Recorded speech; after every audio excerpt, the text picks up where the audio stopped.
નમસ્કાર દર્શક મિત્રો, આજે આપણે એવા એક ગંભીર વિષય પર વાત કરવા જઈ રહ્યા છીએ કે જે આગળ વધે તો સમગ્ર વિશ્વને એની ઝાળ અડી જાય અને જેણે આ વિશ્વને લગભગ ત્રીજા વિશ્વયુદ્ધના બારણે ટકોરા મારતું કરી દીધું છે. પહેલું વિશ્વયુદ્ધ થયું, બીજું થયું, એની ઘાતકતાથી આપણે પરિચિત છીએ. એણે જે પ્રકારની નુકસાની કરી, જે પ્રકારનો વિનાશ કર્યો, એ ખતરનાક ઘટનાઓ છે. પણ સૌથી વધારે ખતરનાક એમાં એ યુદ્ધ જલ્દી પૂરું થાય ને જાપાન શાંત થઈ જાય માટે એના પર અણુબોમ્બ ફેંકાયો.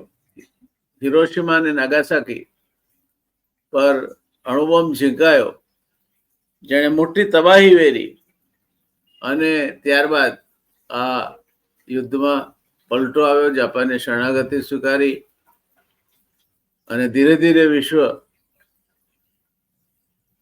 શાંતિ તરફ આગળ વધવા માંડ્યું. યુનાઇટેડ નેશન્સની રચના થઈ કે ભવિષ્યમાં આવું કશું બને નહીં, અને બને તો એને અસરકારક રીતે અટકાવી શકાય.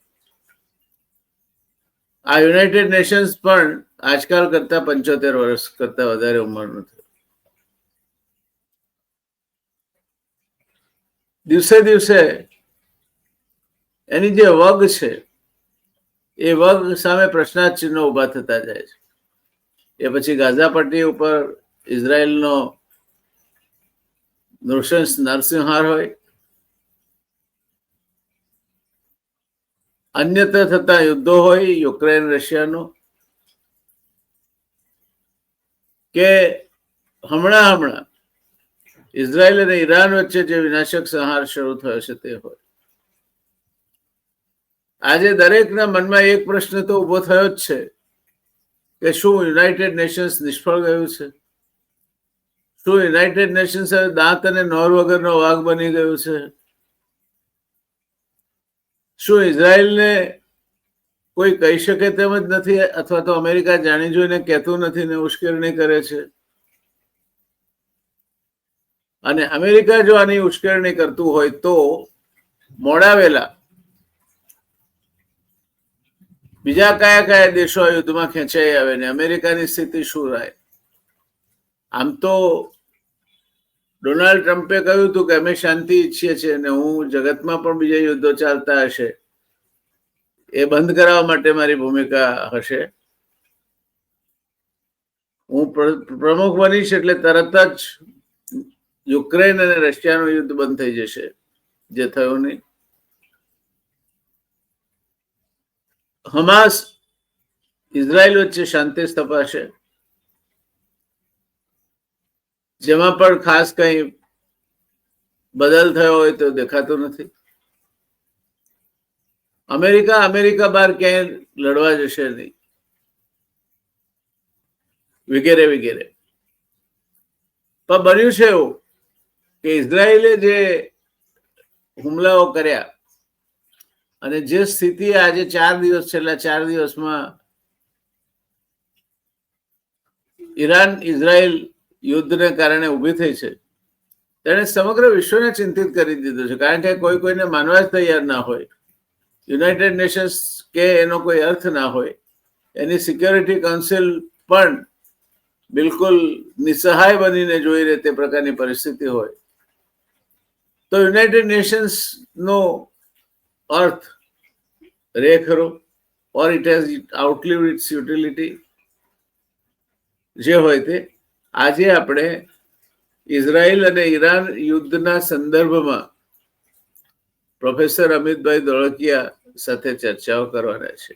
ધોળકિયા સાહેબ, આવકાર છે આપને. નમસ્કાર. મારા અને મારા દર્શક મિત્રો વતી હું આપને આવકારું છું. અમિતભાઈની આથી વધારે ઓળખ આપવાની જરૂર નથી, કારણ કે આપણામાંના જ એક છે, આપણા શુભેચ્છક છે, શુભચિંતક છે અને રિસોર્સ પર્સન છે.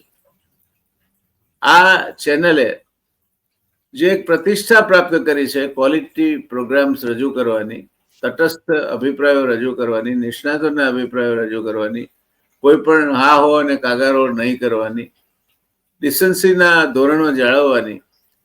અને એના કારણે એક વિશિષ્ટ વર્ગ ઉભો થયો છે જે આજે રિયલ ડિબેટની રજિસ્ટ્રેશનમાં ઝડપથી વધારો કરી રહ્યો છે.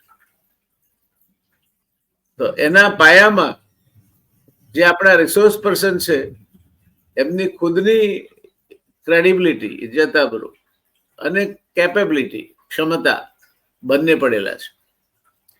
એ આપણા ત્યાં આવે છે, રિયલ ડિબેટના દર્શક મિત્રો સામે વાત કરે છે અને સાચું જ્ઞાન જે હોય તે કોઈ પણ પ્રકારના ફિયર ઓર ફેવર વગર પીરસે છે.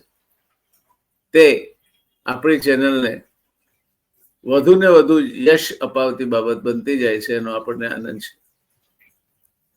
ચર્ચાની શરૂઆત કરીએ અમિતભાઈ સાથે.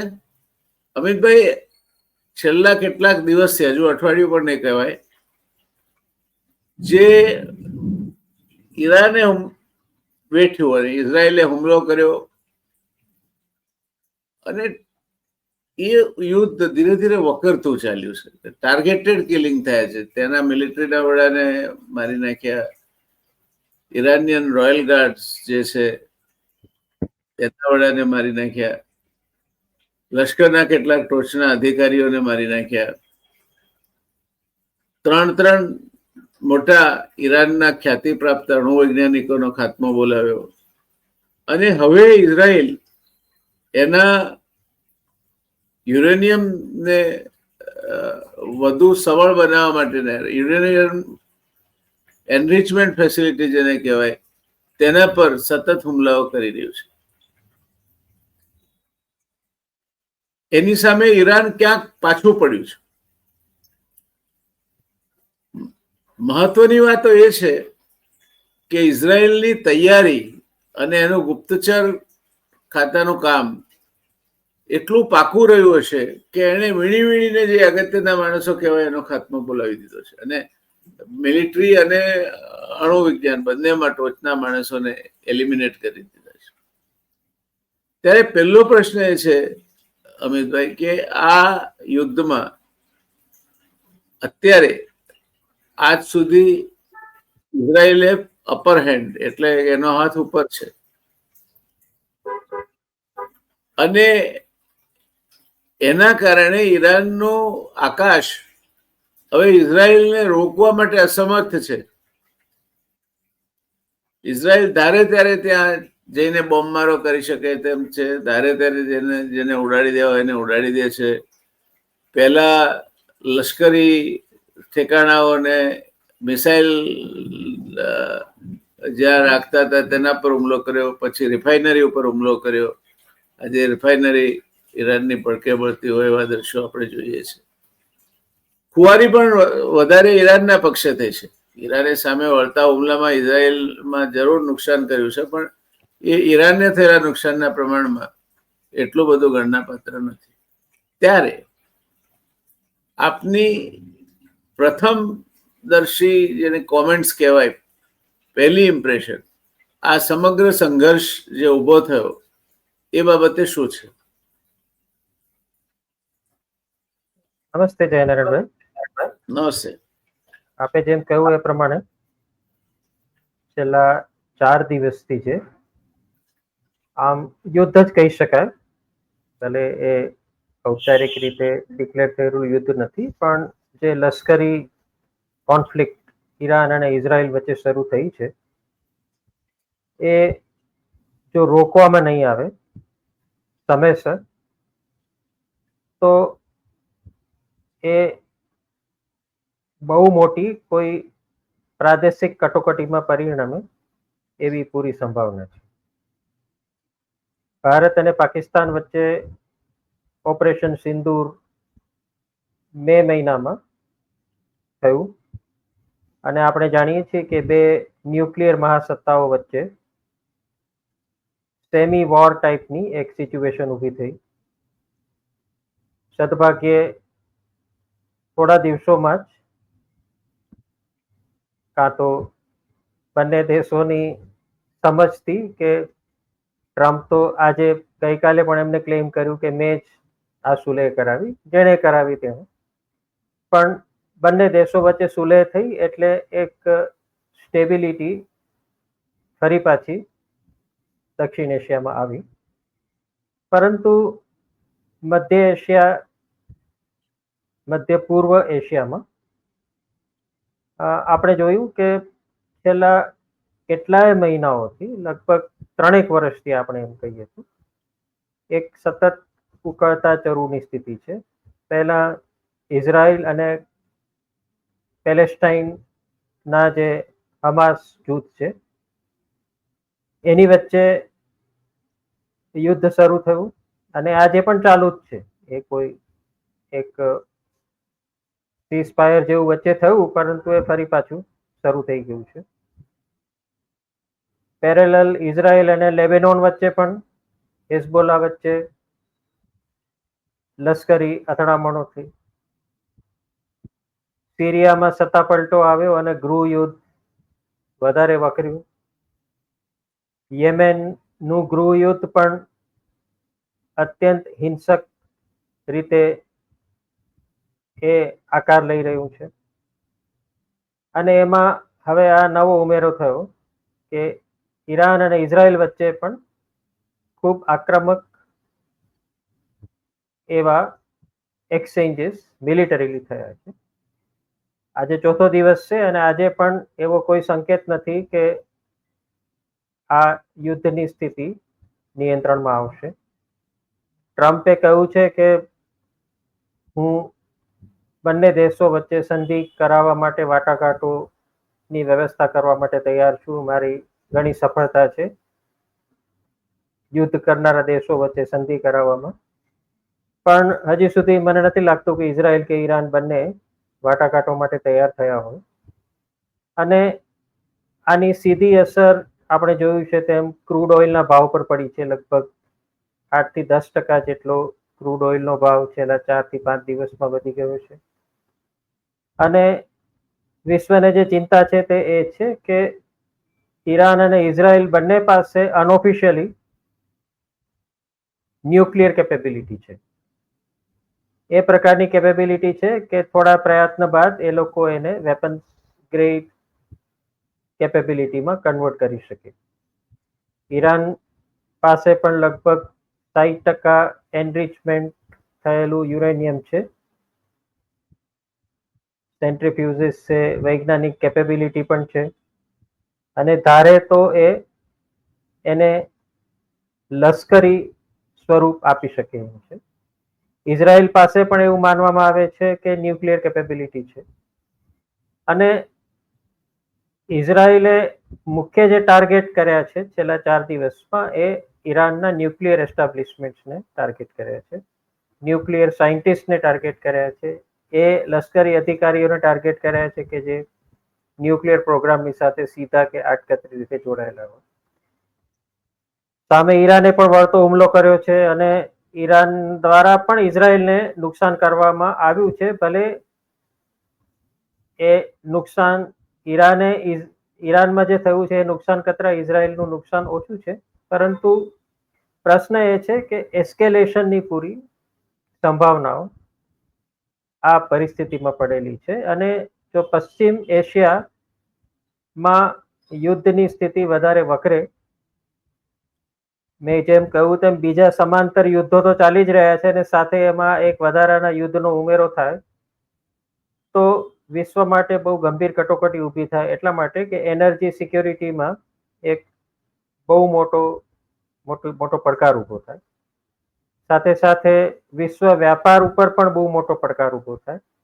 કારણ કે straight of Hormuz, Suez canal, આ બંનેમાંથી વિશ્વના નો ઘણો બધો વ્યાપાર અત્યારે પસાર થઈ રહ્યો છે. અને જો ઈરાન નક્કી કરે તો સ્ટ્રેઇટ ઓફ હોર્મુઝમાં એ આંતરરાષ્ટ્રીય વ્યાપારને બંધ કરી શકે એમ છે, જેનાથી કોમોડિટીઝના ભાવ વધી શકે એમ છે. દુનિયાના દેશોને એમના જહાજોને આખું ચક્કર મારીને વેપાર કરવા માટે જવું પડે જો સુએઝ કેનાલ ઉપર પણ આ પ્રકારનો કોઈ ખતરાની સ્થિતિ ઊભી થાય તો. એટલે વેસ્ટ એશિયામાં પરિસ્થિતિ બગડે એ માત્ર ઈરાન કે ઇઝરાયલ ઉપર જ એની અસર થાય એવું નથી. એની અસર વિશ્વવ્યાપી રહેવાની, ઉત્તર આફ્રિકામાં રહેવાની, પશ્ચિમ એશિયાના બીજા દેશો ઉપર રહેવાની, દક્ષિણ એશિયા ઉપર પણ પડવાની, યુરોપ ઉપર પણ પડવાની. અને કારણ કે દુનિયાની મોટાભાગની મહાસત્તાઓ વેસ્ટ એશિયામાં ઇન્વોલ્વ છે, ચાઇના, રશિયા, અમેરિકા ત્રણે વેસ્ટ એશિયામાં ખૂબ સક્રિય છે. એટલે આખી જ પરિસ્થિતિ એક વૈશ્વિક પરિમાણ પ્રાપ્ત કરે એવું બને. ભારત અને પાકિસ્તાનના સંદર્ભે આપણે જોયું કે ક્યાંક ને ક્યાંક આ કોન્ફ્લિક્ટ આઇસોલેટેડ રહી. વિશ્વના મોટા માથાઓ સીધી રીતે આમાં સંકળાયેલા નહીં, અને સીધી રીતે કદાચ વિશ્વ ઉપર એની અસર થશે એવું લોકોને લાગ્યું પણ ન હતું. પરંતુ પશ્ચિમ એશિયાની કોઈ પણ કોન્ફ્લિક્ટ હોય તો એ સીધી અસર વિશ્વના અર્થતંત્ર ઉપર, એનર્જી સિક્યોરિટી ઉપર અને ગ્રેટ પાવર રિલેશન્સ ઉપર થતી હોય છે.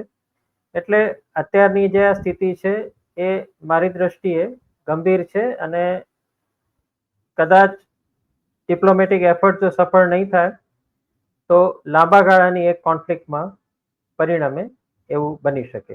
જય નારાયણભાઈ. જી, આપે જે વર્ણન કર્યું તે પરથી તો લાગે છે કે ખરેખર આખા વિશ્વને એક ગંભીર પરિસ્થિતિ તરફ ધકેલવામાં આવી રહ્યું છે. પરિસ્થિતિ દિવસે દિવસે બગડતી જાય છે એ વિશેષ ચિંતાનો વિષય છે. પણ એક બાજુ ડોનાલ્ડ ટ્રમ્પ એમ કે છે કે હું મધ્યસ્થી કરીશ અને યુદ્ધને અટકાવીશ. આવું એ ચૂંટણી પહેલા રશિયા યુક્રેન માટે પણ કહેતા હતા, પણ એમાં કઈ એમની દાળ ગળી હોય એવું દેખાતું નથી. ભારત પાકિસ્તાનને કોઈ અગમ્ય કારણોસર જે કંઈ ટ્રમ્પ ક્લેમ કરે છે, એમણે મધ્યસ્થી કરી કે ધમકી આપી કે શું, આપણને ઓફિશિયલ રેકોર્ડ એમના સિવાય બીજે ક્યાંયથી ઉપલબ્ધ નથી, એટલે આપણે એમાં કંઈ વિશેષ ચંચુપાત કરી શકીએ એવું નથી. ત્યારે આ પરિસ્થિતિમાં અમેરિકા આ બધી ડાઈ વાતો સપાટી પરથી કરે છે, પણ અંદર ખાનેથી એ ઇઝરાયલને મદદ કરી રહ્યું છે. કારણ કે અમેરિકાના ટેકા વગર ઇઝરાયલનું ગજું નથી કે આવડું મોટું સાહસ ઇઝરાયલ પોતાના ખુદના બલબૂતા પર ખેડે. તો આમાં અમેરિકા જોડાયેલું છે, એનો ટેકો છે એવું દુનિયા માને છે. આપનું શું મંતવ્ય છે? ના, સ્પષ્ટ છે કે ઇઝરાયલ જે કંઈ પણ કરી રહ્યું છે એ પોતાની તાકાત ઉપર તો કરી શકે એવી એની સ્થિતિ જ નથી, બધી રીતે જોઈએ તો. પણ એની આ જે હિંમત છે કે મન થશે ત્યારે ગમે ત્યારે એટેક કરીશું, ગમે તે દેશ ઉપર મિસાઇલ છોડીશું, એમના અધિકારીઓને મારી નાખીશું, એમના વૈજ્ઞાનિકોને મારી નાખીશું, એમના સામાન્ય નાગરિકોના થાણાઓ ઉપર પણ અમે મિસાઇલ ફેંકીને મારી શકીશું. ગાઝામાં બાળકો ભલે ભૂખા મરી જતા, પરંતુ અમે યુનાઇટેડ નેશન્સની જે ફૂડ એઇડ છે એને પણ આવવા નહીં દઈએ. ગાઝામાં આંતરરાષ્ટ્રીય ધારાધોરણોનું સંપૂર્ણપણે અવહેલના કરી અને ત્યાંની હોસ્પિટલ અને શાળાઓ ઉપર પણ અમે બોમ્બમારો કરીશું. સગર્ભા સ્ત્રીઓને પણ મારી નાખીશું, નવજાત શિશુઓને પણ મારી નાખીશું, અને અમને કશું જ નહીં થાય. દુનિયામાં કોઈ અમારો વાળ વાંકો નહીં કરે, એ યુનાઇટેડ નેશન્સ હોય કે ચાઇના હોય કે રશિયા હોય કે બીજો કોઈ પણ કન્ટ્રી હોય. આ જે ઇઝરાયલનો આત્મવિશ્વાસ છે એની પાછળ માત્ર ને માત્ર અમેરિકાનો પ્રત્યક્ષ અને પરોક્ષ જે ટેકો છે ઇઝરાયલને એ છે.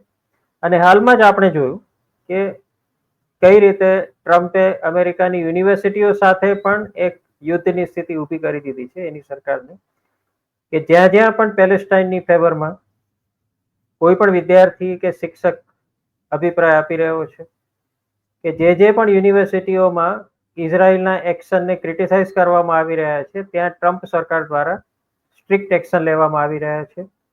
વિદેશી વિદ્યાર્થીઓને પણ પરત મૂકી દેવામાં આવે છે કે તમે કેમ પેલેસ્ટાઇનની ફેવરમાં કોઈ અભિપ્રાય આપ્યો, કે ઇઝરાયલને તમે કેમ ક્રિટિસાઇઝ કરી. એટલે આ કમિટમેન્ટ માત્ર વિદેશ નીતિ પૂરતું સીમિત એ કમિટમેન્ટ નથી, પણ આ એક બહુ ઊંડું અને અમેરિકાના આંતરિક રાજકારણ પણ જેમાં સંકળાયેલું છે એ પ્રકારનું કમિટમેન્ટ છે. આની પાછળ ઘણા બધા કારણો છે.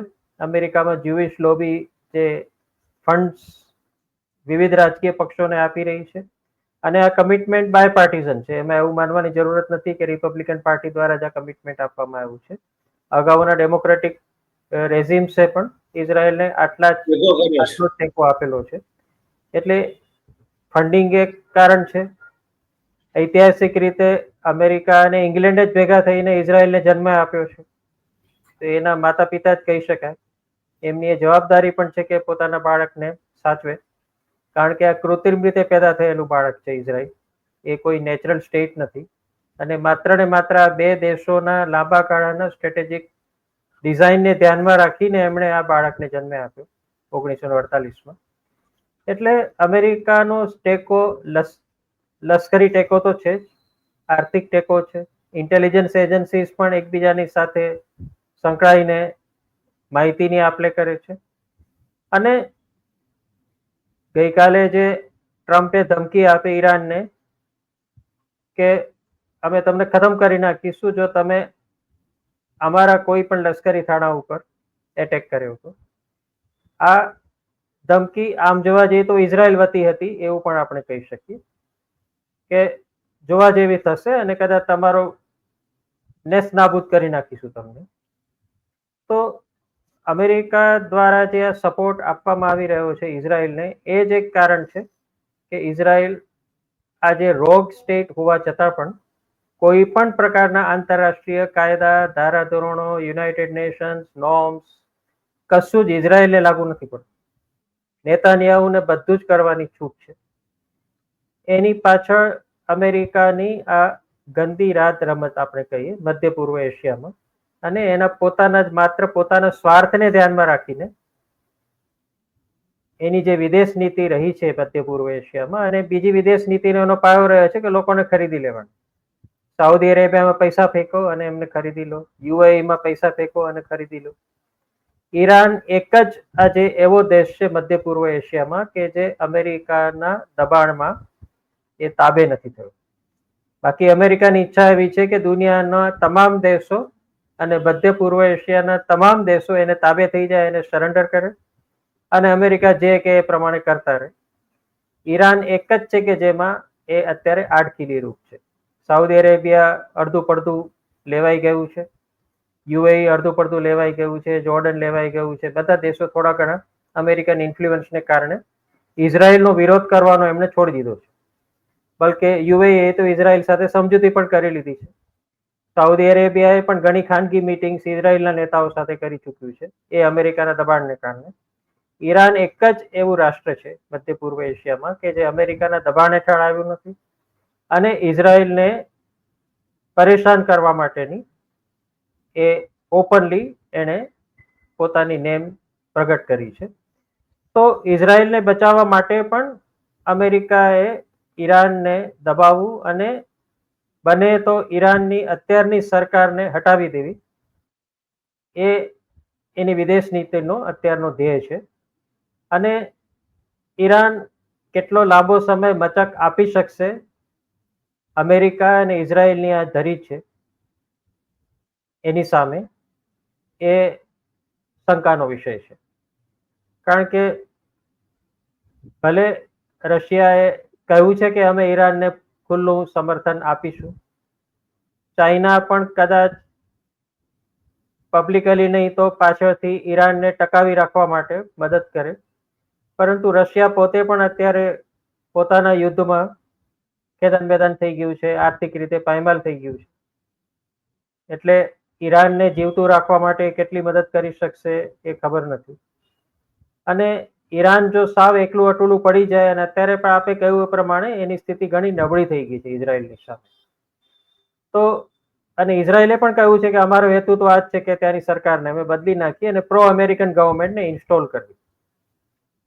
ઈરાનના ઘણા બધા જે એન્ટી ખોમૈની જે પોલિટિકલ એક્ટિવિસ્ટ છે એ યુરોપમાં અને અમેરિકામાં છે. અમેરિકા એમને રાજ્યાશ્રય આપ્યો છે, એમને નાણાકીય સમર્થન પણ આપે છે. એટલે એક પેરેલલ ગવર્મેન્ટ ઈરાનમાં ઊભી કરવી ખોમૈનીને હટાવીને, એ અમેરિકા માટે અઘરું નથી. બલકે ખોમૈનીને મારી નાખવા માટેની પણ વાત છેલ્લા 2 દિવસથી આવી રહી છે કે ઇઝરાયલ ખોમૈનીને મારી નાખવા માંગતું હતું, પરંતુ અમેરિકાએ કહ્યું કે તરત એ ના કરો, કારણ કે પછી યુદ્ધ વધારે વકરશે અને ઓઇલના ભાવ એટલા બધા ઊંચા જતા રહેશે કે અથવા તો વિશ્વ વ્યાપાર ઉપર બહુ મોટું સંકટ ઊભું થશે. પરંતુ ભલે ઇઝરાયેલે આ વાતને સ્વીકારી નથી, પરંતુ આમાં થોડું તથ્ય તો છે જ કે ખોમૈનીને ખતમ કરી અને ઇઝરાયેલમાં નવી સરકાર લાવવી જે પશ્ચિમના તરફેણમાં હોય, અમેરિકાની તરફેણમાં હોય. આ આખા યુદ્ધની પાછળનો એક હેતુ, સ્ટ્રેટેજિક ઓબ્જેક્ટિવ દેખાઈ રહ્યો છે. જય નારાયણભાઈ. સાહેબ, આપણે બહુ ટુ ધ પોઈન્ટ વાત કરી કે આમાં અમેરિકાનું ટેસિટ સપોર્ટ તો છે જ, પણ ચોરને કે દોડજે અને ધણીને કે દાજે એના જેવી નીતિ અમેરિકા અપનાવી રહ્યું છે. બહાર કંઈ કહે છે, વાસ્તવિકતામાં કંઈ કરે છે. અને ઇઝરાયલનું જે વર્તન છે એ તો સમગ્ર દુનિયા સામે પડકારરૂપ છે. એ કોઈનું માને જ નહીં. Israel is out of control, રોગ સ્ટેટ. પણ પ્રશ્ન એ થાય છે કે યહૂદીઓએ આ પ્રકારનો નરસંહાર પોતે વેઠ્યો છે. એના દુઃખ, દર્દ અને પરિણામોથી એ સુપેરે સુવિદિત છે. ત્યારે ઇઝરાયલ આ પ્રકારની પરિસ્થિતિ દુનિયામાં ફરીથી ઊભી થાય એવું શા માટે ઈચ્છે છે? અને બીજું આપણે કહ્યું કે રશિયા અને ચીન એમણે ટેકો આપ્યો છે, પણ એથી વિશેષ કંઈ સીધી હજુ કોઈ એમની સંડોવણી નથી. એક મુદ્દો આપણે કહ્યું બહુ રેલેવન્ટ લાગે છે ને, એ છે ઈરાને ક્રૂડ ઓઇલનું પ્રોડક્શન વધાર્યું અને એના કારણે જે ફાયદો થવાનો હતો અમેરિકાને, એ ફાયદો પણ નહીં થાય, કારણ કે ક્રૂડ ઓઇલના ભાવ દબાયા હતા.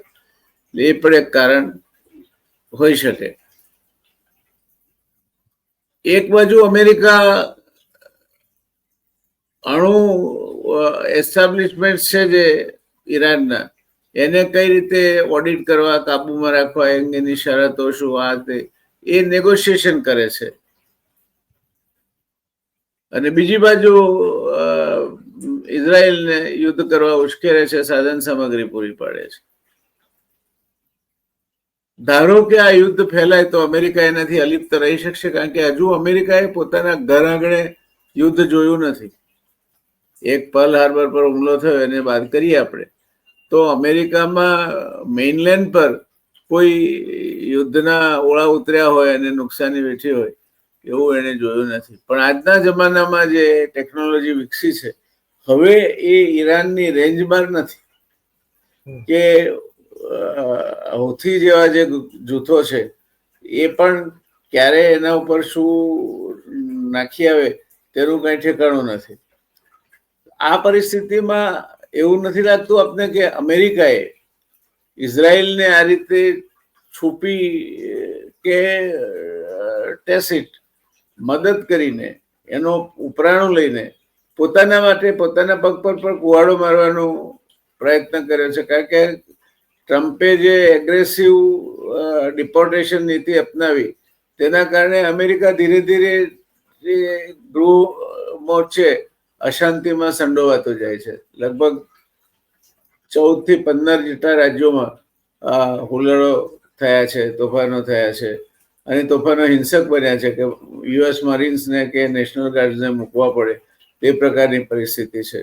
ટ્રમ્પની પોતાની પાર્ટીમાંથી પણ અડધો અડધ લોકો ઇઝરાયલને સમર્થન આપવાના પક્ષના નથી અને અમેરિકાએ આવી કામમાં નહીં પડવું જોઈએ, માથું નહીં મારવું જોઈએ એવું માને છે.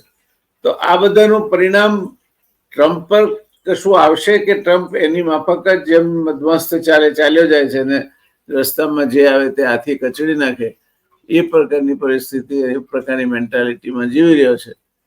તો અમેરિકાને એના ઉપરના ભયસ્થાનો ખ્યાલમાં નહીં હોય, અથવા તો અમેરિકા પાસે ફૂલપ્રૂફ સિસ્ટમ છે કે જેના થકી ઈરાન કંઈ આવું હડપલું કરવા જાય તો એને રોકી શકે? શું માનવું છે આપનું? નહીં, અસર તો અમેરિકાને થશે જ.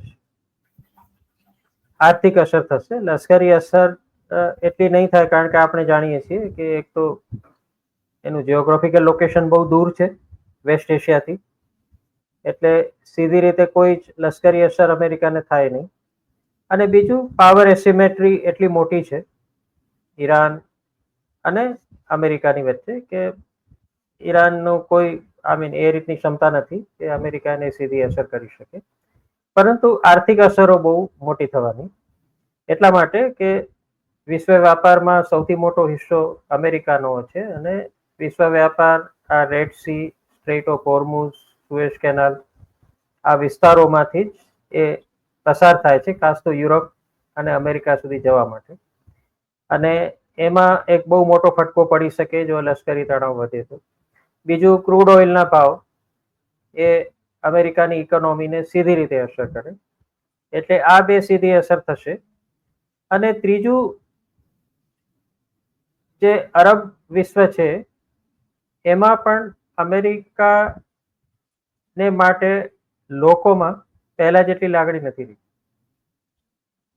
એટલે ક્યાંક ને ક્યાંક આજે ચાઇનાએ જે પગપેસારો કર્યો છે, પશ્ચિમ એશિયામાં ચાઇના આજે એક મેજર એક્ટર બની ગયું છે, જે ક્યાંય હતું જ નહીં. 10 વર્ષ પહેલા ચાઇના પશ્ચિમ એશિયામાં કોઈ જગ્યાએ નહોતું, આજે મેજર એક્ટર બની ગયું છે. ઇઝરાયલ સાથે પણ ચાઇનાની બહુ ઘણી સંધિઓ છે, સાયન્ટિફિક, ટેકનોલોજીકલ અને આર્થિક ક્ષેત્રે. ચાઇના ઇઝરાયલ સાથે પણ સંધિ કરી છે, ઈરાન સાથે પણ કરી છે, સાઉદી અરેબિયા જોડે કરી છે, યુએઈ જોડે પણ કરી છે. અને સાથે સાથે બેલ્ટ અને રોડ ઇનિશિયેટિવનો બહુ મોટો હિસ્સો એ વેસ્ટ એશિયામાંથી પણ એનું પ્લાનિંગ છે. એટલે ચાઇના એક મેજર એક્ટર થયો છે અને ચાઇના સાથેનો ટ્રેડ પશ્ચિમ એશિયાના દેશોનો ખૂબ વધી રહ્યો છે. એટલે અમેરિકાનું ઇન્ફ્લુઅન્સ હવે પહેલા જેવું નથી રહ્યું કે એ જેમ કહેશે એ પ્રમાણે પશ્ચિમ એશિયાના દેશો કર્યા કરશે, કારણ કે એમને ચાઇનાની પણ જરૂરત છે ટ્રેડને માટે, અને ભવિષ્યના એક મહાસત્તા સાથે એ લોકો પણ સંબંધ બગાડવા નથી માંગતા. અને અમેરિકા અત્યારે પોતે પણ આર્થિક રીતે એટલી સબળ સ્થિતિમાં નથી કે સીધી રીતે યુદ્ધ લડવા માટે તૈયાર થશે. અફઘાનિસ્તાનનો અનુભવ બહુ કડવો રહ્યો છે અમેરિકા માટે, અને અનલેસ અમેરિકાનું સીધું કોઈ નુકસાન થાય કે ન થતું હોય તો જ એ યુદ્ધમાં જોડાય. અમેરિકાનો આ સ્ટ્રેટેજિક ડોક્ટ્રીન છે, એમાં એમણે સ્પષ્ટ કર્યું છે કે હવે અનનેસેસરીલી અમેરિકા કોઈ જગ્યાએ લશ્કરી રીતે જોડાશે નહીં. એટલે ટ્રમ્પ જે કંઈ પણ કહી રહ્યા છે, મને લાગે છે કે માત્ર ધમકીના સ્વરૂપે કહી રહ્યા છે. એ પણ જાણે છે કે મારા લશ્કરની કે મારા દેશની કોઈ આર્થિક કે અત્યારે લશ્કરી દ્રષ્ટિ એવી ક્ષમતા નથી કે વેસ્ટ એશિયામાં અનનેસેસરી 2-3 વર્ષ માટે અમારું લશ્કર ઘૂસી જાય અને ત્યાં સંડોવાઈ અને અમેરિકાને આર્થિક રીતે વધારે નુકસાન થાય. એટલે અમેરિકાની રણનીતિ શું છે એ બહુ સ્પષ્ટ નથી થતું, કારણ કે ટ્રમ્પની જે નજર છે ને એ બહુ ટૂંકા ગાળાની છે. એ વેપારી છે એટલે દરેક જગ્યાએ વારંવાર એક જ શબ્દ વાપર્યા કરે છે, ડીલ મેકિંગ, ડીલ મેકિંગ. એટલે એને દુનિયાની દરેક પરિસ્થિતિમાં ડીલ દેખાય છે. એને એવું લાગે છે કે આ કોઈક વ્યાપારી પરિસ્થિતિ છે જેમાં આમને સામને બેસી અને તોડ પાડી દેવાય અને એમાંથી કંઈક ફાયદો લઈ લેવાનો. એટલે બે બિલાડી લડે અને વાંદરાની જે ભૂમિકા હોય એ જ ભૂમિકામાં ટ્રમ્પ પોતાને જોઈ રહ્યા છે કે આ બે જણા લડે છે તો મજા આવી ગઈ, મને એકાદ કટકો મળી જશે આમાંથી. પરંતુ વિદેશ નીતિ માટે આ કોઈ મેચ્યોર અભિગમ નથી, અને આનાથી આ શોર્ટ ટર્મ અભિગમથી સૌથી વધારે નુકસાન અમેરિકાને જ થવાનું છે લાંબા ગાળાનું. એ વાત અમેરિકાના સુજ્ઞ કોમેન્ટેટર્સ તો સમજી જ રહ્યા છે, પરંતુ ત્યાંનું જે પોલિસી મેકિંગ એસ્ટાબ્લિશમેન્ટ છે એના સુધી આ વાત હજી પહોંચી નથી, કારણ કે એસ્ટાબ્લિશમેન્ટ એટલી હદે ઘેરાયેલું રહેશે. CIA છે, નેશનલ સિક્યુરિટી કાઉન્સિલ છે, પ્રેસિડેન્ટની પોતાની ઓફિસ છે, સ્ટેટ સેક્રેટરીએટ છે, આ બધાના પોતપોતાના વેસ્ટેડ ઇન્ટરેસ્ટ છે, જે સાચા ઇનપુટ્સ કદાચ પ્રેસિડેન્ટ સુધી પણ નહીં આપતા હોય, જેને કારણે આ પ્રકારે બિનજરૂરી તણાવોમાં અમેરિકા વિશ્વને પણ ખેંચી દે છે અને પોતે પણ એમાં સંડોવાઈ જાય છે. Over to you. એવું કહી શકાય આ આપે જે વર્ણન કર્યું એના પરથી કે આમાં ખરો ગુનેગાર અમેરિકા છે. ઇઝરાયલને જો એનો ટેકો ના હોય તો આખી વાત શાંતિ તરફ જઈ શકે, પણ એક બાજુ એને એ મદદ કર્યા કરે છે, શસ્ત્રો આપે છે, નાણાકીય સહાય આપે છે, પોતે એની સાથે ઊભું છે એમ કે છે, ઈરાનને ધમકીઓ આપે છે, અને બીજી બાજુ શાંતિની વાત કરે છે. તો કેક ખાવી છે પણ ખરીને ફ્રીજમાં મૂકવી છે. આ બે વસ્તુમાંથી અમેરિકાએ એક પસંદ કરવી જોઈએ.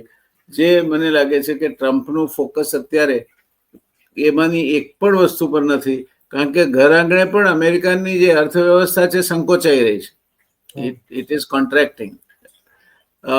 બેરોજગારી વધી રહી છે અને સાથોસાથ મોંઘવારી પણ વધી રહી છે. એ પરિસ્થિતિમાં અમેરિકામાં ઘર આંગણે આજે લોકોને હવે લાગવા માંડ્યું છે કે આ ખોટા માણસને આપણે ચૂંટીને મોકલ્યો છે.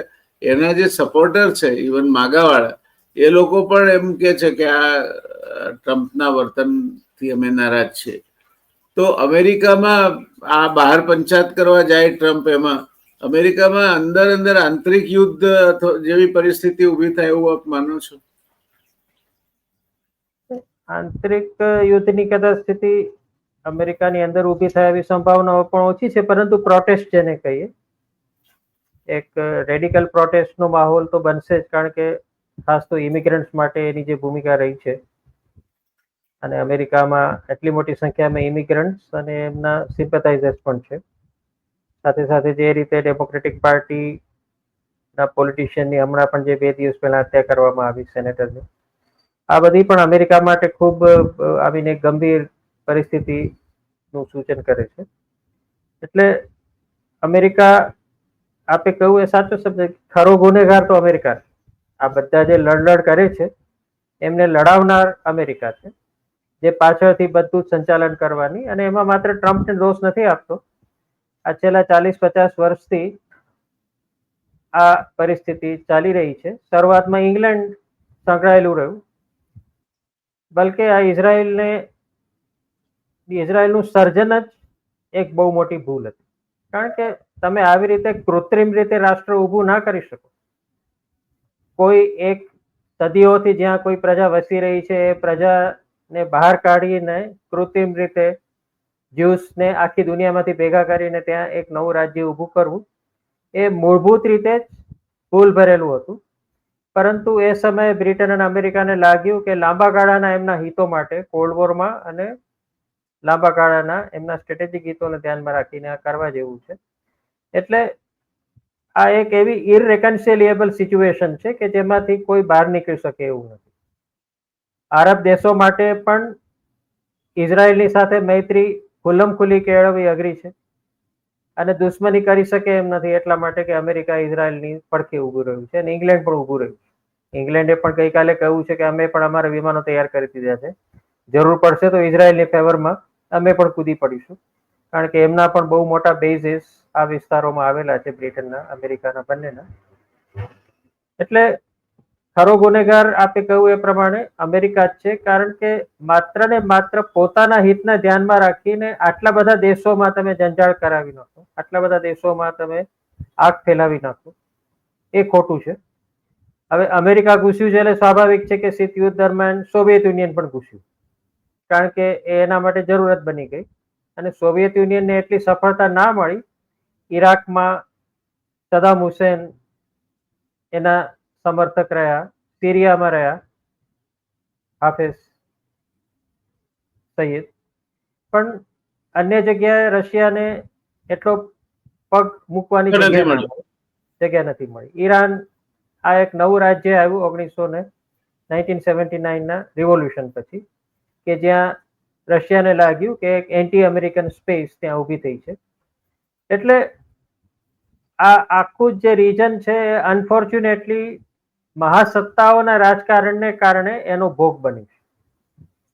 એમને જે કેટલીક ઓરિજિનલ ભૂલો કરી એને કારણે એનું આ ભોગ બન્યું છે, અને કોઈ ઇઝી સોલ્યુશન પણ આનું દેખાતું નથી, કારણ કે આ ઝીરો સમ સિચ્યુએશન છે. આમાં બંનેને માફક આવે એવું કોઈ સોલ્યુશન નથી કે જેમાં ઇઝરાયલ પણ ખુશ થાય, અરબ દેશો પણ ખુશ થાય, ઈરાન પણ ખુશ થાય, પેલેસ્ટાઇન વાળા પણ ખુશ થાય, બધા જ ખુશ થઈ શકે એવું કોઈ પણ સોલ્યુશન નથી. એટલે એક કે બે પાર્ટીઝ એવી રહેવાની મિડલ ઇસ્ટમાં કે જે હંમેશા નાખુશ રહેશે, અને નાખુશ પાર્ટી સતત વાયોલન્ટ મીન્સ દ્વારા કે ટેરરિઝમ દ્વારા આ પ્રદેશને એક હંમેશા ખળભળતો રાખશે, ઉકળતો રાખશે.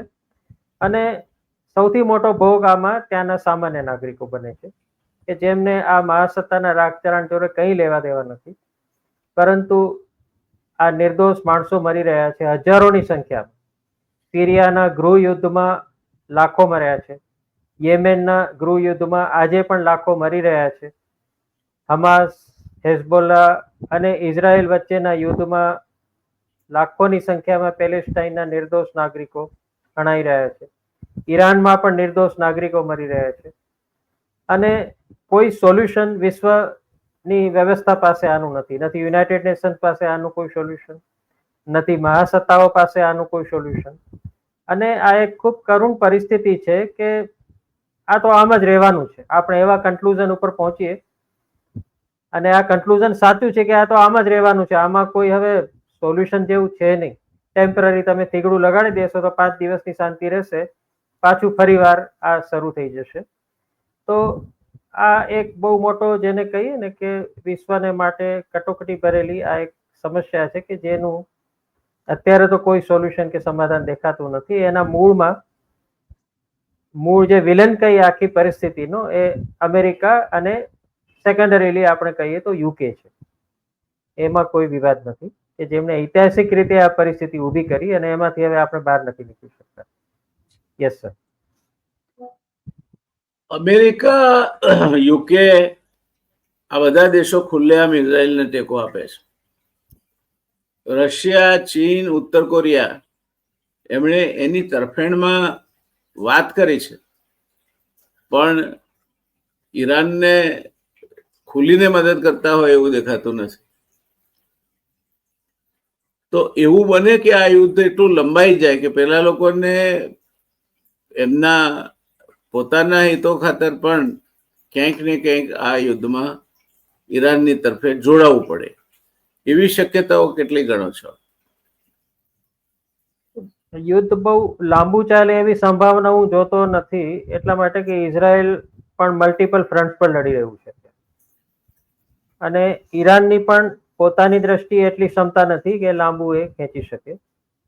અમેરિકાને સંડોવાવું નથી, અમેરિકાને કોઈ રીતે આ યુદ્ધમાં પડવું નથી. એ તો ખાલી બહારથી ધમકી આપે છે કે અમે જોઈ લઈશું ને આમને તેમને, પણ અમેરિકા પણ જાણે છે કે આ અમારે આમાં પડવું નથી, બને એટલું જલ્દી સમેટાઈ જાય. પણ એક ટેમ્પરરી ટ્રુસ આવશે, જે અગાઉ પણ આવી છે, આમી ઘણી વખત આવી છે, પરંતુ એ ટેમ્પરરી ટ્રુસ કોઈ વધારે વાયોલન્ટ એટેક તરફ ભવિષ્યમાં દોરી જશે. કારણ કે ઈરાન રિવેન્જ લેનારું કન્ટ્રી છે. ઈરાનની પાસે હિઝબોલા છે, ઈરાનની પાસે હમાસ છે, ઈરાનની સાથે યેમેનના હુથી જોડાયેલા છે અને આ બધાને ઈરાન ખુલ્લું સમર્થન આપે છે કે જે અલ્ટ્રા વાયોલન્ટ એવા મિલિશા ગ્રુપ્સ છે. અને તમામ ગ્રુપ્સ ઇઝરાયલને ભયંકર નુકસાન કરી શકે એટલી રેડિકલ ફંડામેન્ટાલિસ્ટ માનસિકતા વાળા આ ગ્રુપ છે અને સુસાઇડલ ટેરરિઝમ વાળા ગ્રુપ છે કે અમને કંઈ પડી જ નથી, હવે તો અમે ખતમ કરી નાખશું બધું. એટલે ઈરાનની પોતાની તો એની જે ક્ષમતા છે એ તો છે જ, પરંતુ આ જે રેડિકલ ગ્રુપ્સ છે, જિહાદી ગ્રુપ્સ છે, એન્ટી ઇઝરાયલ જે ટેરરિઝમ કરી રહ્યા છે, એ પણ ઘણે અંશે ઈરાન દ્વારા સમર્થિત અને એની મદદથી જ ચાલુ એવા ગ્રુપ છે અને ઇઝરાયલ ને એ લોકો પણ એટેક કરીને સંભાવી શકે એમ છે. એટલે મેં કહ્યું તેમ કદાચ ટેમ્પરરી ટ્રુસ આવશે, પરંતુ ઈરાન એના પ્રોક્સીસ દ્વારા ઇઝરાયલ ઉપર ફરી હુમલાઓ કરાવશે. એક હુમલો થયો એટલે ફરી પાછું ઇઝરાયલ ઈરાનની ઉપર પાછો હુમલો કરશે કે તમારે કારણે આ હમાસ કે હિઝબોલા અમારા ઉપર હુમલો કર્યો છે, એટલે અમે હવે ઈરાનને જવાબ આપીશું. એટલે આ જે એક્શન રિએક્શન, આઘાત પ્રત્યાઘાતની જે સ્થિતિ રહેશે લશ્કરી દ્રષ્ટિએ, એ જરૂર લાંબા ગાળાની રહેશે. ટેમ્પરરી કદાચ હમણાં 2-4 દિવસ પછી પોતપોતાની મજબૂરીને કારણે ઇઝરાયલ અને ઈરાન બંને ટેમ્પરરીલી આ લશ્કરી કાર્યવાહી મોકૂફ રાખશે, પરંતુ લાંબા ગાળે તો આ પરિસ્થિતિ રહેવાની જ છે. જો ઈરાનમાં સત્તા પલટો થાય તો કંઈક બીજી ઘટના ઊભી થાય અને મને લાગે છે કે એ તરફ જ અત્યારે અમેરિકા અને ઇઝરાયલ કામ કરી રહ્યા છે કે ઈરાનના જે એન્ટી ખોમૈની ગ્રુપ્સ છે, જે યુરોપમાં અને અમેરિકા બંનેમાં છે, અને એમને પૂરો ટેકો ઇઝરાયલ દ્વારા એમને લશ્કરી અને નાણાકીય મદદ પણ પહોંચાડવામાં આવે છે, જે ખોમૈનીના વિરોધી છે ઈરાનની અંદર. એમને ક્યાંક ને ક્યાંક સત્તામાં લાવવા, કારણ કે ખોમૈનીના હાથ પગ બધું જ ભાંગી નાખીશું આપણે, એમના અધિકારીઓ મારી નાખ્યા, વૈજ્ઞાનિકો મારી નાખ્યા, તો આજે નહીં તો કાલે એ સરકાર પડવાની જ છે. અને આવું થાય તો પછી કંઈક નવી સ્ટ્રેટેજિક સિચ્યુએશન વેસ્ટ એશિયામાં ઊભી થાય, જે 1979 પહેલા હતી. 1979 પહેલા ઈરાન અને ઇઝરાયલ મિત્રો હતા, કારણ કે ઈરાન અમેરિકાનું સમર્થક હતું, શાહ રેઝા પહેલવી. ઇઝરાયલ ઈરાનને વેપન્સ પણ વેચતું હતું. ઇઝરાયલ દ્વારા ઈરાનને ઘણી મદદ પહોંચાડવામાં આવતી હતી, કારણ કે એક ધરીના રાષ્ટ્રો હતા. પ્રશ્ન ઊભો થયો 1979ના ઇસ્લામિક રિવોલ્યુશન પછી, અને ખોમૈની દ્વારા જે નવી આઈડિયોલોજી એડોપ્ટ કરવામાં આવી ઈરાનની, એને કારણે આજની તારીખે પણ ઈરાનમાં ઘણા બધા તત્વો છે કે જે પ્રો અમેરિકન છે અને વેસ્ટર્નાઇઝ છે, જે વૈચારિક વિચારધારાની દ્રષ્ટિએ પણ એવું માને છે કે આ ઇસ્લામિક આઈડિયોલોજી ખોટી છે અને પશ્ચિમ અને આધુનિક આઈડિયોલોજી સાચી છે. તો આવી એક સંભાવના હું જોઈ રહ્યો છું કે અમેરિકા અને ઇઝરાયલ જો સફળ થશે, હવે આ ઇફ અને બટનો ઇસ્યુ છે, પણ જો ખોમૈનીને હટાવી અને પ્રો અમેરિકન સરકાર ઈરાનમાં બનાવવા માટે સફળ થશે, તો કદાચ આખું ચિત્ર અને જે સત્તાનું ત્યાંનું સંતુલન છે એ બદલાઈ શકે. But let us weight and C. Yes, 7 October 2023 હમાસે જે હુમલો કર્યો ઇઝરાયલ પર, એને આપણે ઇઝરાયલનું ઇન્ટેલિજન્સ ફેલ્યોર ગણતા હજુ ગણીએ છીએ. Israel is Bing criticise for that, કે એમનું આ બધી મચ ટાઉટેડ અબાઉટ જે મોસાદ અને એ બધી એજન્સીઓ છે, એ આ હુમલાને રોકવામાં નિષ્ફળ ગઈ અને આ આખી કોન્ફ્લિક્ટ શરૂ થઈ. તો ઈરાનમાં જે રીતે teeth for teeth and eye for eye, એ રીતે પ્રિસિઝનથી ઈરાનિયન રોયલ ગાર્ડ્સથી માંડીને આર્મી સુધી અને એના ટોચના અણુવૈજ્ઞાનિકો સુધી ઇઝરાયલે પહેલા જ એના સાફસૂફીના રાઉન્ડમાં એને હેડલેસ કરી નાખ્યું, ટોપલેસ કરી નાખ્યું. તો આને ઈરાનનું ઇન્ટેલિજન્સ ફેલ્યોર ગણાય? નહીં, જરૂર ઈરાનનું તો આ બહુ મોટું ઇન્ટેલિજન્સ ફેલ્યોર છે કે તમારા ઘરમાં ઘૂસીને તમારા ટોપ મિલિટરી, સાયન્ટિફિક, બ્યુરોક્રેટિક બ્રાન્ચને ખતમ કરી નાખે.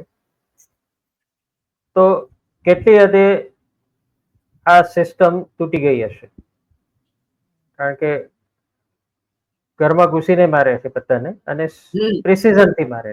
એવું નહીં કે ભાઈ બેડરૂમ સુધીની એમની પાસે માહિતી છે કે આ વૈજ્ઞાનિક આ બેડરૂમના આ પલંગ પર સૂતેલો છે અને ત્યાં જ જઈને એને એમના પર એટેક કરવામાં આવ્યો છે મિસાઇલ દ્વારા, કે જેથી કરીને એ પર્ટિક્યુલર ફ્લેટ પર જ સૌથી વધારે નુકસાન થાય અને ત્યાં એ વ્યક્તિ મરી જાય.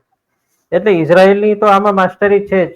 ઇન્ટેલિજન્સમાં આપણે સૌ જાણીએ છીએ એ પ્રમાણે ઇઝરાયલ વિશ્વની શ્રેષ્ઠ ઇન્ટેલિજન્સ એજન્સીસ મોસાદ છે એવું માનવામાં આવે છે. અને ઈરાનના ઘણા બધા વલ્નરેબિલિટીઝ એક્સપોઝ થઈ ગઈ છે. મિત્ર વિહોણું બની ગયું છે એવું આપણે કહીએ તો એમાં ખોટું નથી. ગઈકાલે ક્યાંક એવો દાવો કરવામાં આવ્યો કે પાકિસ્તાન અમારી મદદમાં ઉતરી પડશે ન્યુક્લિયર વેપન લઈને જો ઇઝરાયલ અમને અટશે. તો આજે પાકિસ્તાને પણ કહ્યું કે ભાઈ માફ કરજો, અમે કંઈ એવું બોલ્યા નથી અને અમારી પાસે કંઈ બહુ મોટી અપેક્ષા રાખતા નહીં. એટલે સાઉદી અરેબિયા તો ઈરાનનો દુશ્મન છે જ, હરીફ છે જ. બીજા બધા આરબ દેશો સાથે પણ ઈરાનને બહુ કંઈ મોટા સંબંધો નથી. અને એવા કોઈ સ્ટ્રોંગ ફ્રેન્ડ્સ ઈરાનના અત્યારે દેખાતા નથી. રશિયાના પોતાના પ્રશ્નો છે, મદદ કરીને કેટલી કરી શકશે. ચાઇના સીધી રીતે નહીં એમાં પડે, કારણ કે ચાઇના લાંબા ગાળાનો પ્લેયર છે. એ અમેરિકા જેવી ભૂલ નહીં કરે કે બીજા પ્રદેશના પ્રશ્નોમાં લશ્કરી રીતે જોડાય. ભારત ઈરાનનો પરમ મિત્ર છે, પણ ભારતે પણ હાથ જોડ્યા છે કે ભાઈ આ માફ કરજો, અમે તો આ બાબતમાં ન્યુટ્રલ છીએ. અમે એવી આશા રાખીએ કે તમે મને જરા સમજી જશો અને શાંતિ રાખશો, પણ આનાથી વધારે અમારી પાસે કોઈ બહુ આશા રાખતા નહીં. એટલે ઈરાન ઘણી હદે અત્યારે વલ્નરેબલ પરિસ્થિતિમાં છે અને એવા કોઈ સબળ મિત્ર એની જોડે ઉભેલો નથી. એટલે પરિસ્થિતિ આપે જે શરૂઆતમાં કહ્યું એ પ્રમાણે ઇઝરાયલની ફેવરમાં જ છે, પરંતુ એટલી ફેવરમાં નથી કે આમ પોતાને કોઈ નુકસાન કર્યા વગર એ આ યુદ્ધ જીતી શકે, કારણ કે ઈરાન પાસે એટલી તો મિસાઇલ છે ને એટલો લશ્કરી પાવર છે. અને મરણીઓ જો થશે કે ભાઈ હવે તો ઇસ્લામિક આઈડિયોલોજીને જ ખતમ કરવાની વાત છે ત્યાં, કારણ કે ખોમૈનીને મારવા અથવા તો ખોમૈનીને હટાવવા એટલે ઇસ્લામિક આઈડિયોલોજી ખતમ કરવી, તો ઈરાન જરૂર મરણ્યું થશે અને ઇઝરાયલને બહુ મોટું નુકસાન વેઠવાની સ્થિતિ ઊભી થાય અને કદાચ અમેરિકા અને ઇંગ્લેન્ડને પણ એ નુકસાન વેઠવાની સ્થિતિ ઊભી થાય એવું બની શકે. એક બીજો એંગલ જે ચર્ચામાં છે એ છે કે જો આ યુદ્ધ સમેટાઈ જાય અને હમાસ સાથેનું યુદ્ધ પણ પૂરું થઈ જાય અને ઇઝરાયલ નવરું પડે, તો એક શક્યતા એ નેતન્યાહુને ગાદી છોડવી પડે, એ જેલમાં જાય અને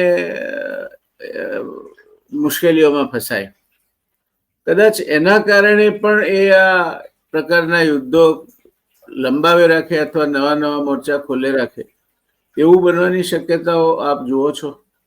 જી જી, ઇનફેક્ટ હું માનું છું કે એક બહુ મહત્વનું ફેક્ટર આમાં નેતાન્યાહુ.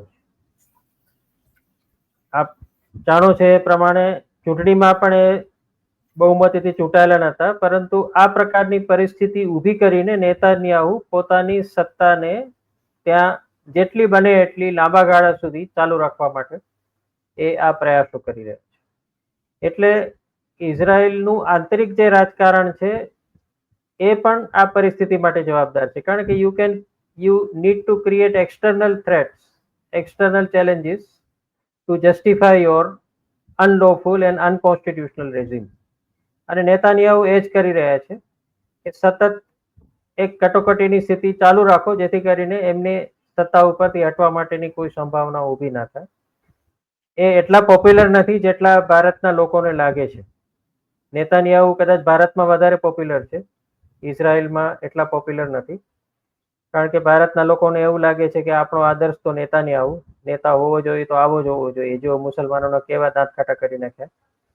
પરંતુ ઇઝરાયલમાં હજી ઘણા બધા સેક્શન્સ એવા છે કે જે આટલા બધા રેડિકલાઇઝ નથી અને જે સમજે છે કે ઇઝરાયલની અત્યારની વિદેશ નીતિમાં અને પરિસ્થિતિમાં ઘણા બધા પ્રશ્નો છે. એટલે નેતાન્યાહુનું પોતાનું જે રાજકીય કમ્પલ્ઝન છે, એની જે પોતાની મર્યાદાઓ છે ઇઝરાયલના આંતરિક રાજકારણમાં, એને કારણે પણ એ સતત આ રીતના હુમલાઓ ઈરાન જોડે, હમાસ જોડે, લેબેનાન જોડે એ સતત કરતા રહે છે, જેથી કરીને એમની સત્તાની ઉપર કોઈ આંચ ના આવે અથવા તો કોઈ પ્રશ્ન ઉભો ના થાય. જી સર. તો આના ઉપરથી એવો પદાર્થ પાઠ કાઢી શકાય કે જે રીતે બિલકુલ બેજવાબદાર રીતે નરસંહાર ગાઝામાં ચાલી રહ્યો છે અને યુનાઇટેડ નેશન્સની જે ફૂડ એડ પણ જવા દેવામાં નથી આવતી, મેડિકલ એડ પણ જવા દેવામાં નથી આવતી, એ રીતે કોઈ પણ rogue country, maybe for example North Korea છે કે બીજો કોઈ દેશ છે, આફ્રિકન કન્ટિનેન્ટમાં પણ આવા દેશો છે, તો એ લોકો આ પ્રકારની પ્રવૃત્તિમાં સંડોવાય તો દુનિયામાં આજે કોઈ રોકવા વાળું નથી, અથવા યુનાઇટેડ નેશન્સ ફેલ ગયું છે માનો છો? દેખાઈ જ રહ્યું છે.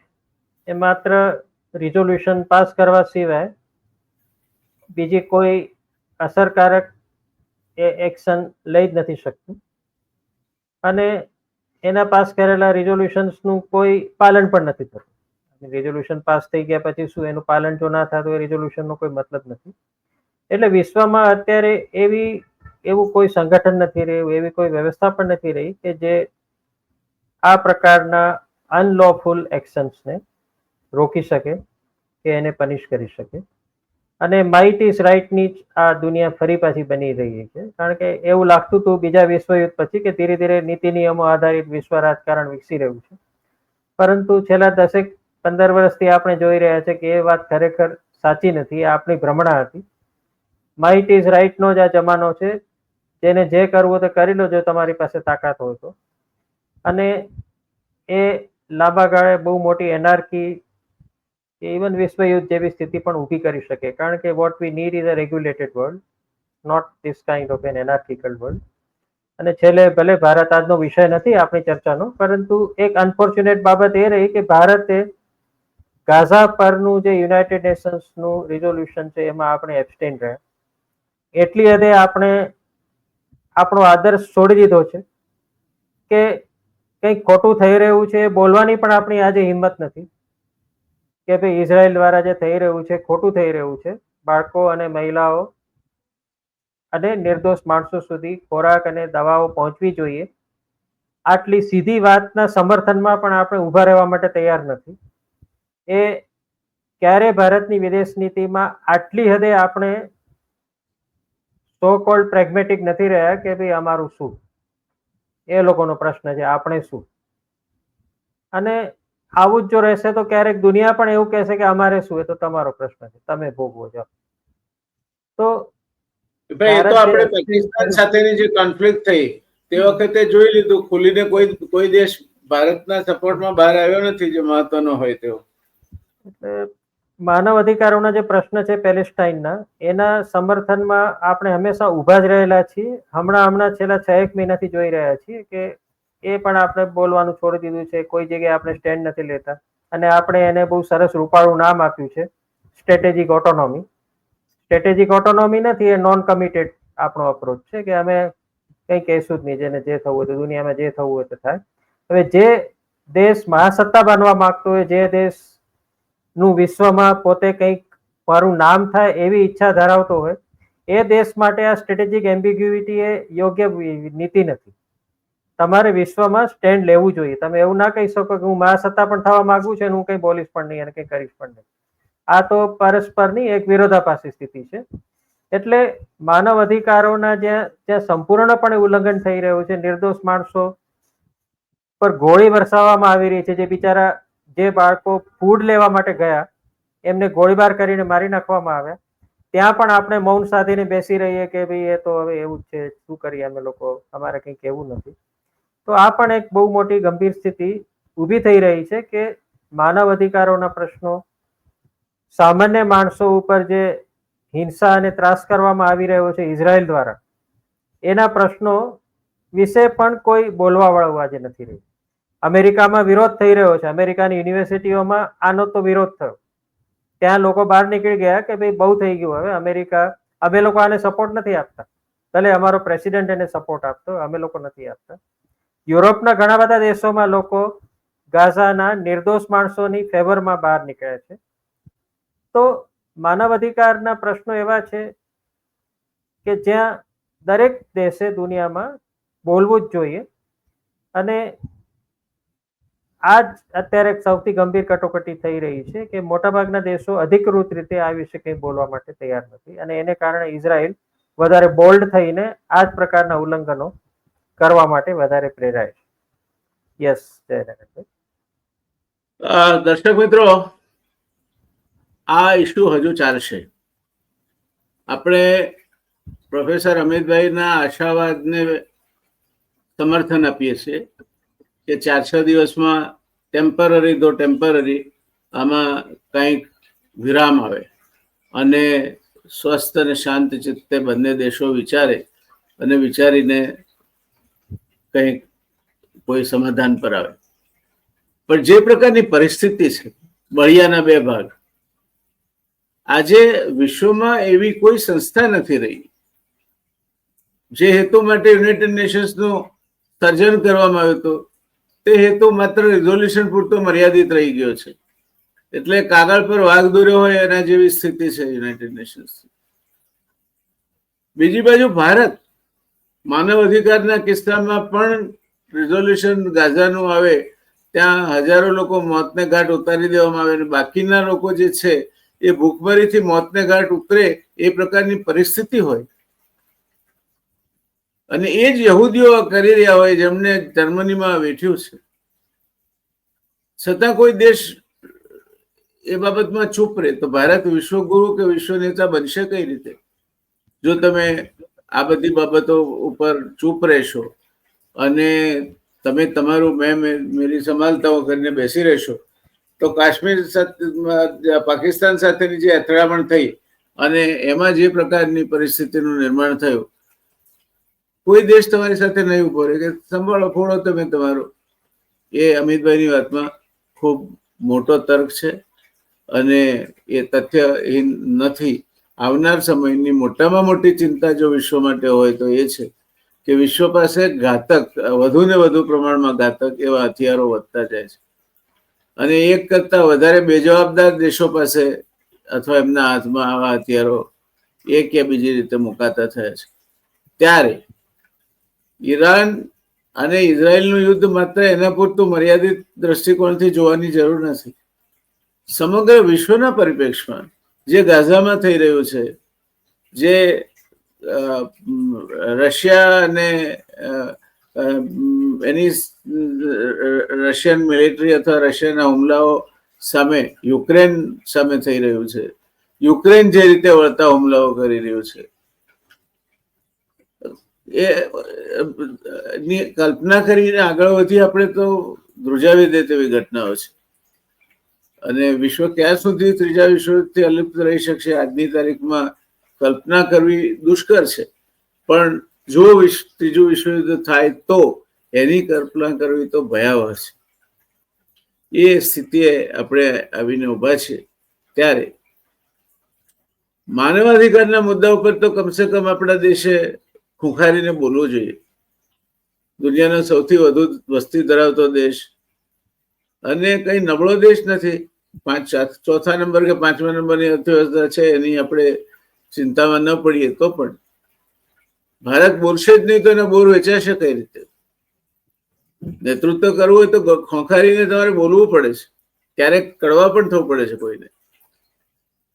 અને અમેરિકા આવડી મોટી મહાસત્તા હોવા છતાં કોઈ યુદ્ધ નિર્ણાયક રીતે જીત્યું નથી, પછી એ વિયેતનામમાં હોય કે અફઘાનિસ્તાનમાં. એટલે એ પરિસ્થિતિમાં ભારત જે પ્રકારનું સ્ટેન્ડ લઈ રહ્યું છે, વર્તન કર્યું છે, એ પણ આપણા માટે ચિંતાનો વિષય હોવો જોઈએ. આશા રાખીએ આમાંથી કંઈક સારું થાય અને ડૂમ્સડે એટલે કે વિનાશના દૂતો જે આગાહીઓ કરે છે તે આગાહીઓ ખોટી પડે અને મા ધરતીના સંતાનો વધુ વધેરાયા વગર આ પ્રકારના તત્વો શાંત થાય એટલી આશા રાખીએ છીએ. આશા કેટલી ફળીભૂત થશે અંગેનો કોઈ વિશ્વાસ નથી. એ આશાવાદ સાથે આપણે આજની ચર્ચાને સમાપન તરફ દોરી જઈએ છીએ. પ્રોફેસર અમિતભાઈ ધોળકિયા સાહેબે આપણને ખૂબ આની વિગતવાર ઇન્સાઇટ આપી, જ્ઞાન આપ્યું. Coming from a knowledgeable person like him. એના એ જે કંઈ વ્યૂ છે એ કોઈ પોલિટિકલ પાર્ટીના વ્યૂઝ નથી. એક તટસ્થ વિદ્વાન અભ્યાસશીલ વ્યક્તિના આ વિચારો છે અને એને પણ આપણે જો ગણવાના ન હોઈએ તો પછી કોને ગણીશું? વાત તમારા પર છોડું છું, વિચારજો. તમારા સંતાનોની આવતીકાલનો સૂર્યોદય એ જુએ અને સુખરૂપ જિંદગી વિતાવે તે માટે હંમેશા યાદ રાખજો. એક ફિલોસોફરે કહ્યું છે કે આપણે આ ધરતીને વારસામાં નથી લાવ્યા. આપણે જે કરી રહ્યા છીએ તે ભાવિ પેઢીના મોઢામાંથી કોળીઓ ખેંચી અને ખાઈ જવાનું કામ કરી રહ્યા છીએ. આપણે એ કામ કરતા અટકીએ, સૌ સુખી થાય, સૌનું કલ્યાણ થાય એ ભાવના સાથે હું તમારો મિત્ર ડોક્ટર જયનારાયણ વ્યાસ આ ચર્ચાને સમાપન તરફ દોરી જાઉં છું. નમસ્કાર, આવજો.